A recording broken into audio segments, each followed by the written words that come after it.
Live and Michigan's Best, and we recently announced our winner for Michigan's Best Donut, and I'm so excited to have him here right now to tell us how it's all been going over the last week or so. We've got Jeff Meyers from Meyers Hometown Bakery in Lake Odessa, the winner of Michigan's Best Donut. Jeff, welcome. Thank you. I'm glad to be here. Oh my God, you must just be, I'm only imagining, in a whirlwind. What's it been like since we made it? It has been very much of a whirlwind. Since Thursday hit, it was just all the congratulations and I mean, just the Facebook blowing up. It's just crazy because I'm kind of in the center of 4 different communities. So it's like, and since this pandemic hit, I've been connecting with all their community pages anytime I do something.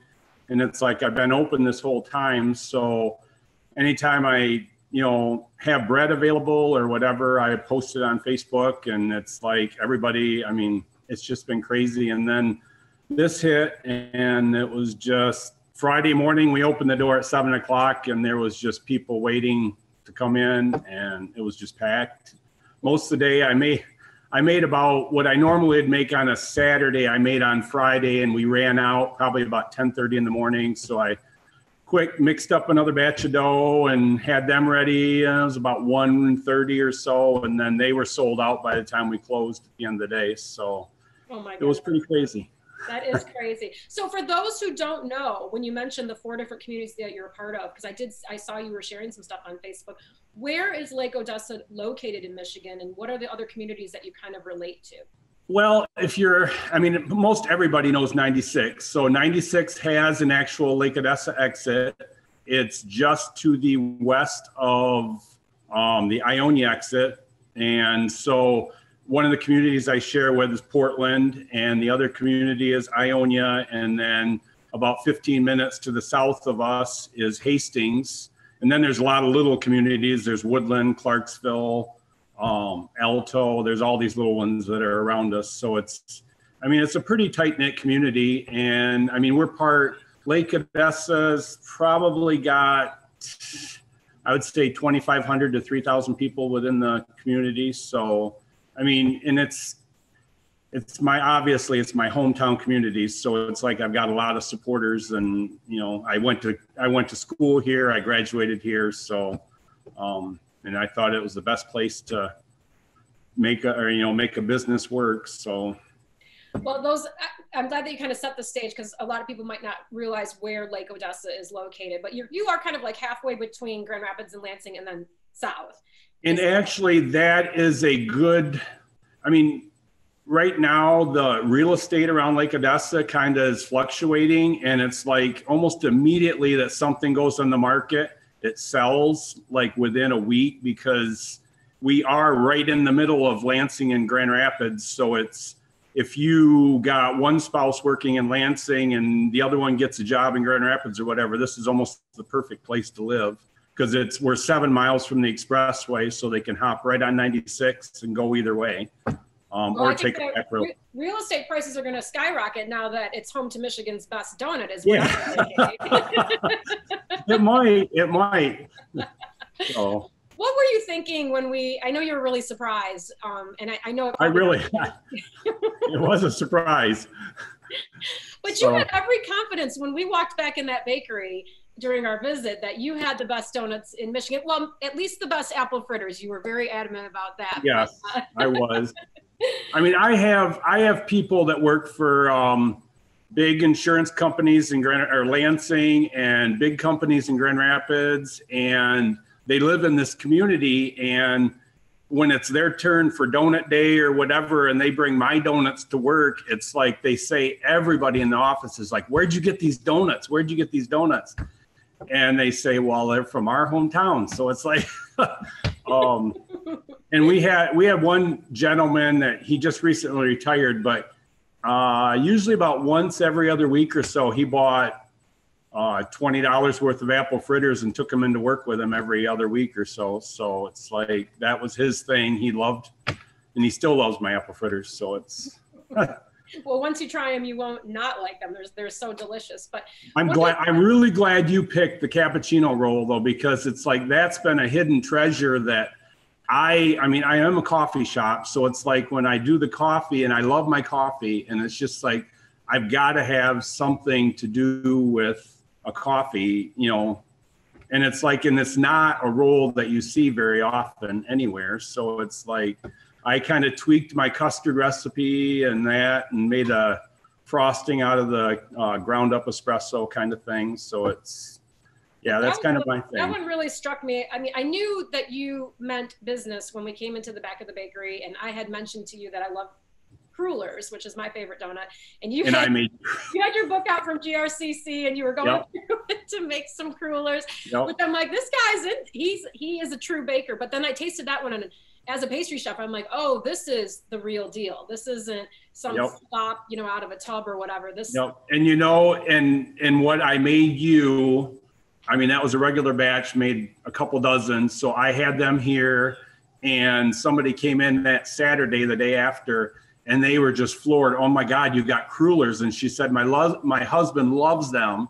And so since then, I've been trying to make them on Fridays, and, you know, they sell out every week. So it's like, I'm not a huge, I mean, I don't mind them, but I want something with substance. So they're not, I mean, they're very light, they're very airy, and it's just like I could eat about a dozen of them and not really know it. That's the whole point.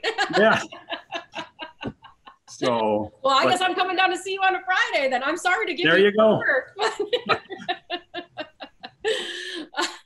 Well, I think that one of the things that also struck me, I mentioned that you had your book from GRCC, you attended Grand Rapids Community College for culinary arts, and then after you graduated, you decided to purchase a bakery at a very young and tender age, and you've been there ever since. It's quite a story. Yeah, it's, yeah. You know, I originally went to work right after college, right at the end of my college, my last semester, of course, there was, everybody's like, you got to come to work at Steelcase, got to come to work at Steelcase. So I applied there, and of course, minimum wage was way less than it is now. And it's like, I was driving from here to the Pyramid, which everybody knows the Pyramid.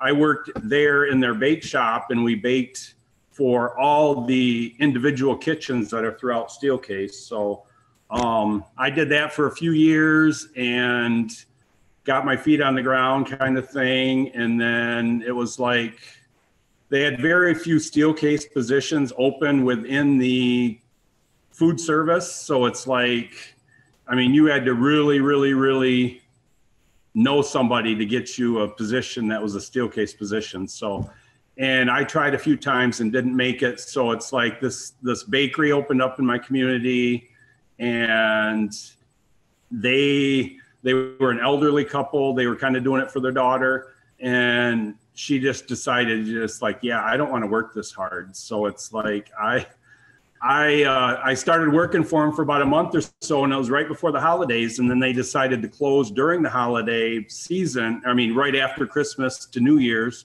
And then they decided not to open it back up. So they offered it to me, and that was back in '92. And through all the paperwork that I had to learn how to do and everything, I didn't get open until May of '93. But then I purchased a building down the street from my original building, and I've remodeled it once and added the coffee shop and added the espresso, which has been, at first it wasn't a huge draw, but now it's, I mean, coffee's coffee, and everybody loves coffee. And it kind of goes with donuts. Yes, it does. So, and I do use Grand Rapids Shul coffee, which is a very, very good coffee. So I'm very happy with that choice. So. All right. Well, I didn't have any coffee when I was there, but I will have some on Friday when I come eat my crullers. There you go. But Jeff, I wanted to ask you, I know your wife and your sons, I believe you have 3 sons, right? I have 2 sons. Yep. Two sons. Yep. And they're usually kind of at the bakery. Your wife works there, right?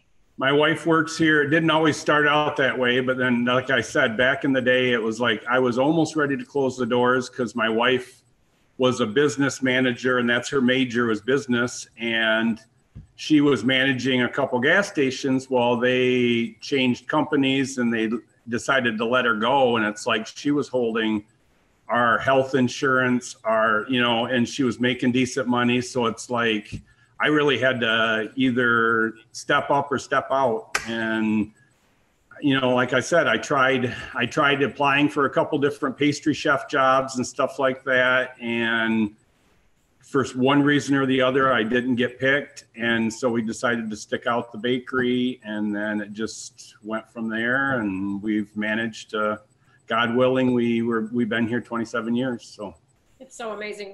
I'm sorry, and I don't remember your wife's name. Julie.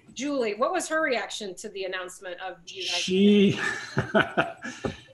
We're at a point that it's like, I just turned 50 this year. So it's like, this whole time I've been working 15, 16 hours a day, 6 days a week. We've never been open on Sunday, and I don't ever plan on opening on Sunday. It's like, everybody's like, you do so much business on a Sunday. Well, Sunday's a day of rest, and that is what I do with it. So then during the pandemic, we decided to close on Tuesdays. So that's why I'm free right now. So, but it's, she was very anxious. She's like, because we have a very short staff. We have really good employees. But right now the schools are closing down, and my main cake decorator has 2 young children, and she's got to stay home with them to do Zoom school and all that. And it's just like, and then this happens, and I'm like, ah!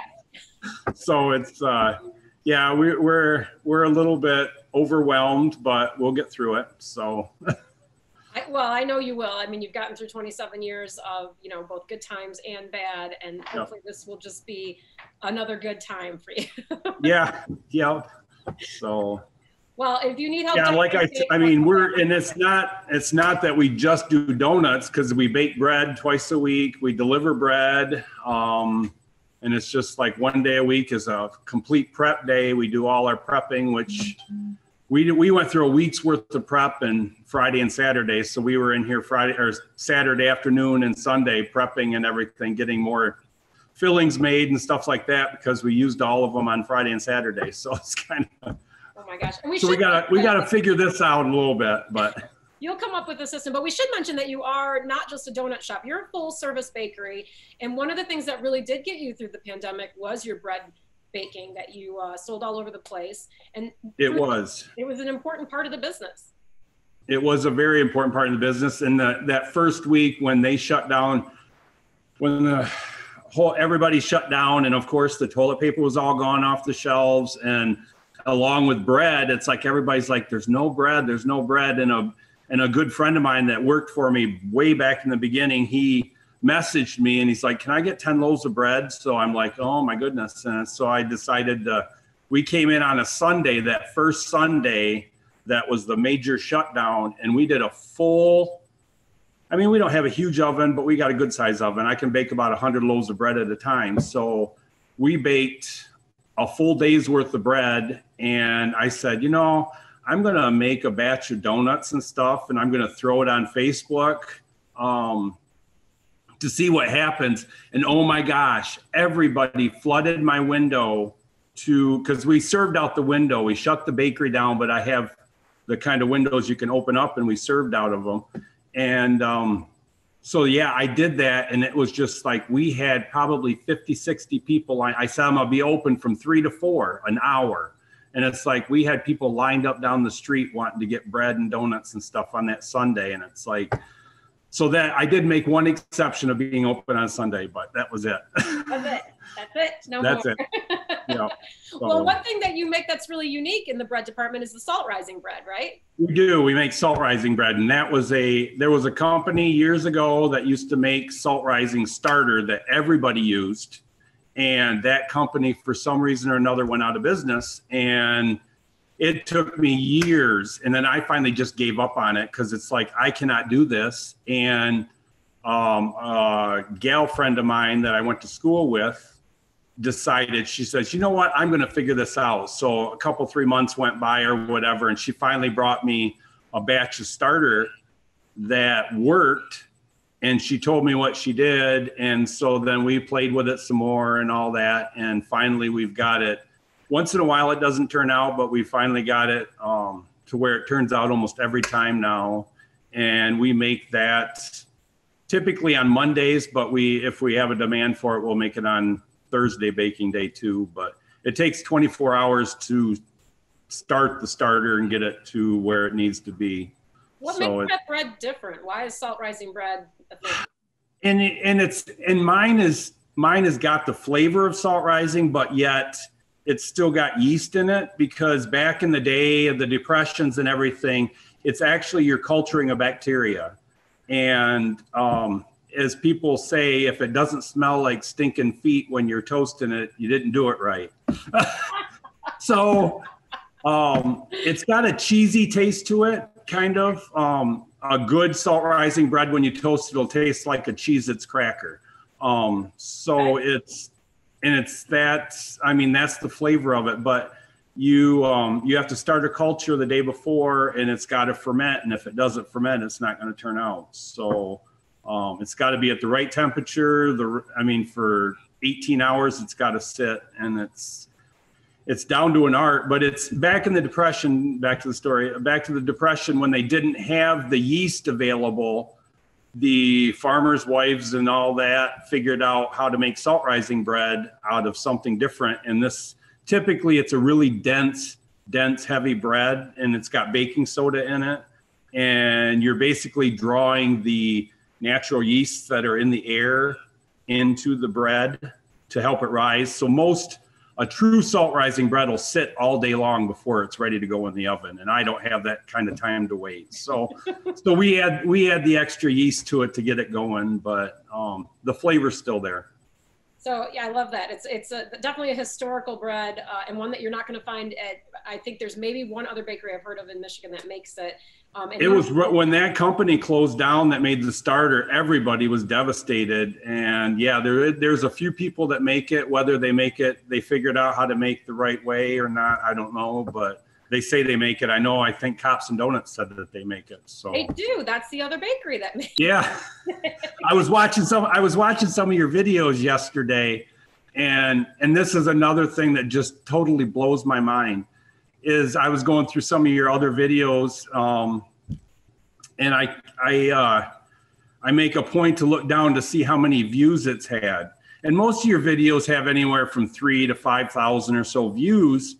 And it's like, this video you posted of telling me has up to 55,000 views. Yes. And I'm just like floored. It's pretty amazing. People love to hear who the winner is. And right. They're so happy for these locally owned businesses, because they want to support you and they want to find these hidden gems, and so they love to hear about it. And that first day we had people from the Detroit area come over, Clio, Lansing, of course, Grand Rapids. We've had Rockford, DeWitt, Potterville, which isn't that far away, but there was one couple ladies from Plainwell that called Friday midday, and she's like, we want a dozen of your best donuts. She says, we're traveling around. I think they were stopping at Hopkins. They were going to go to a couple of the other places. And they said, and this was like right after I had sold out of the morning batch. And I said, well, I've got another batch going, so take your time. And so they showed up 2:00 or so, and we gave them a box of our best ones, and they enjoyed the town. They were hanging out in the town a little bit because we got a wonderful antique mall, beautiful library next door that's attached to the bakery. We got other little shops in town you can visit, but it's, they sat right down. They asked, can we have a couple plates? So they sat right down, and we gave them a knife, and they're cutting little pieces off and tasting each one. And they said, yeah, I would say this is pretty darn good. And they got the last roll they tried was the cappuccino one, and they broke it apart and was eating it. And they're like, yeah, we got to have a couple more of these. And it's like, you got the last one. So it was like, so they have to come back, but they said they will. Oh, that's so fantastic. I love stories like that. That's awesome. Well, Jeff Meyers from Meyers Hometown Bakery and Beanery in Lake Odessa, congratulations again on being named Michigan's Best Donut. Where can people get more information? What's that? Where can people get more information about your bakery?